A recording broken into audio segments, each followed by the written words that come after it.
Dikabarkan sebelumnya, Ustaz Abdul Somad, UAS, dideportasi oleh petugas imigrasi di Pelabuhan Tanah Merah Singapura pada Senin, tanggal 16 Mei tahun 2022. Tak sendirian, UAS dideportasi bersama keluarga dan sahabatnya. UAS kemudian memberikan penjelasan resmi terkait insiden itu. Melalui sebuah video yang dikirimkan oleh sahabat UAS, Ustadz Hendrik, ia membenarkan insiden deportasi yang dialaminya. Info saya dideportasi dari Singapura itu sahih, benar, bukan hoaks, ujar UAS. UAS kemudian diinterogasi oleh petugas imigrasi, namun ia tak mendapat keterangan resmi alasan dilakukannya deportasi. Petugas imigrasi tersebut mengatakan, hanya Dubes Singapura di Indonesia yang bisa memberikan penjelasan. UAS menambahkan semua dokumennya lengkap dan tak ada yang kurang. Apakah karena teroris, ISIS dan narkoba? Itu mesti dijelaskan, dokumen saya lengkap semuanya tidak ada kurang apapun, ujarnya.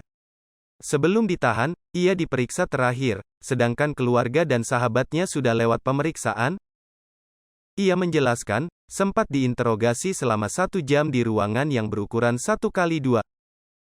UAS menjelaskan, ia berada di pelabuhan selama 3 jam sebelum dideportasi kembali ke Batam menggunakan kapal terakhir dari Singapura ke Batam pukul 17.30 waktu Indonesia Barat.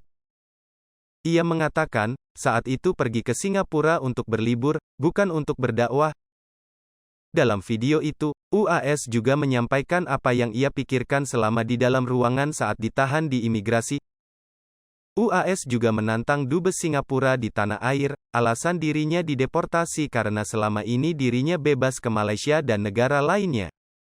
Sebelumnya UAS sempat mengalami hal serupa di Timor Leste lantaran mendapat keterangan dari Jakarta yang menyebut dirinya teroris. Karena memang sebelum Pilpres, maklumlah dikhawatirkan mempengaruhi Pilpres, sekarang Pilpres masih lama, saya khawatir Singapura file lama masih belum dihapus, orang Singapura harus update status dan update pengetahuan, ujarnya.